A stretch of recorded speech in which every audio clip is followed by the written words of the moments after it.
Hi, I'm Chief Tapia, Command Chief here at the Fighting 49th. I'd like to take this opportunity to highlight that in a short amount of time, we will host a team of inspectors from our Major Command. While many of you view this as an operational readiness inspection, I see it as a great opportunity to showcase our strength, our spirit, and our war skills. I'd like to remind you that our success will take the personal effort and commitment of everyone on this base. Regardless of age, rank, or specialty, we all make a difference. Training. We go through the ORIs every month. We train our guys every single day, exercises in preparation for the ORI every day. Our monthly training is centered around the ORI. Just keep repetitive training is the way we get successful at it, so training a lot. The preparation for it is not much different than what I've seen before. Holloman seems to do everything we need to do to get ready for the ORI, so based on past ORIs, this seems like we're on track here. Well, we're getting the training we needed to perform the mission, to make sure that we be able to deploy the personnel, equipment, and cargo. Okay, what they're doing right now is doing some training right now. They're making sure that the pallet is tight and it's airworthy to go on the plane. And there's an instructor there that's showing the airmen, the augmentees, on how to do that for the mission.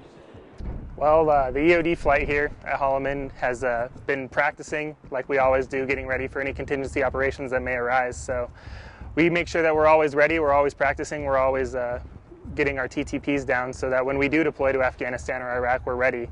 It's better to sweat in training than to bleed in battle is what we always say. So it's how we do things here, and we're hoping to do really well when this ORI comes around because we've been training for a while. The medical group, upon notification that the ORE or ORI is coming, we get our names in a database, and we prepare our teams to look at every single record. Once we know which individuals through the UTMs tell us who's deploying for their squadrons, we get that big master list and we farm it out to all the different agencies that need to review records and dental and all that. We train the dogs by starting with their OB, their obedience. We'll start with their sits and their stays, and then we'll move on to their hups, going up through tunnels, over obstacles, and making sure they're good around people. We're also figuring out, we'll also train them on their explosives and their drug use, detecting them whenever we decide where there's a place that's good for them to search. When the FPCon levels rise during an exercise, especially during the OREs, you will notice that there's going to be a longer time getting on the base.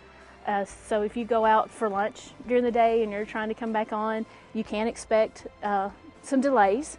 But as you're sitting in your car waiting on them to come and scan your ID card, just remember that this is all for your safety, and that it's really best for us and our airmen to let them practice the way they need to practice. Well, the Operational Readiness Inspection really deals with our wartime mission, which we do each and every day, and that is refueling aircraft. To accomplish our mission, we always stress the importance of safety. We provide hands-on training, and we ensure our infrastructure is in top operational order. The way that we're preparing for the ORI is basically we're going to have 24-hour coverage over here to post signs and watch for the CCSDs coming out, and we're going to immediately post that signage, make sure that the BOLO information is up to date on the board.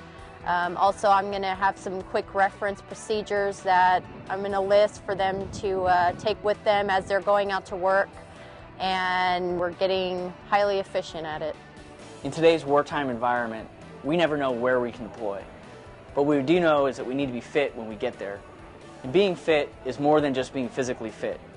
To be comprehensively fit, you need to have mental fitness, physical fitness, social fitness, and spiritual fitness. Here in the FSS, we emphasize all four elements to make sure that we're developing and delivering airmen downrange that are comprehensively fit. We're preparing our equipment. We're doing what we do all the time. We're double checking, we're running our checklists, making sure that all the equipment, all the cargo is properly prepared and ready to deploy so that when it meets the joint inspection team, it's ready to go.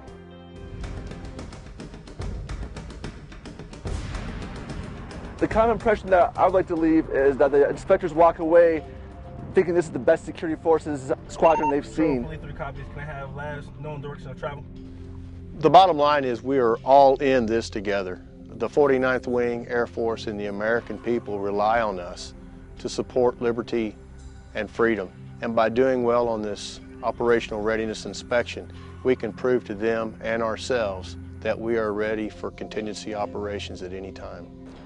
The impression I want to leave the inspectors is that we are the best airmen in the entire command. As an airman, I feel that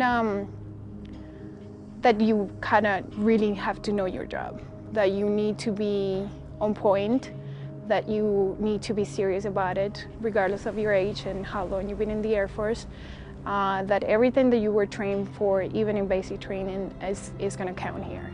One of the things that every single airman should have, and I believe should have really, really close by, is an airman's manual. So what you could see, I went back and I took a look at mine and I read it from cover to cover. And I even tabbed it and stuff so that I can have quick access. So if an inspector walked in here and said, Chief, what are some of the things that you do during the FPCon Charlie? I can go straight to the tab over and I can say, hey, this is some of the stuff that needs to be done. You never know what's going to happen or what these inspectors are going to be looking at. I would tell you that it's a very likely scenario that if an inspector walked into the BX to the shop during lunch and there was people, airmen, that were milling around going in there to getting sodas or maybe getting something to eat, that the inspector could say, okay, everybody freeze right now for 1 second, all right? And we're going to go through a scenario, and I'm going to tell you that immediately, as of right now, we're in FPCon Delta, or that you have some possible UXOs that are in the parking lot, if anybody could identify them. How many of those people that were in there would have something like this close by? All of us, no matter who you are, has to have their head in the game. And really, when you're looking at it, it's going to be all of our members in uniform, whether they're active duty or reservists, you know, our families, our civilian airmen, our contractors, and our civic partners, all in.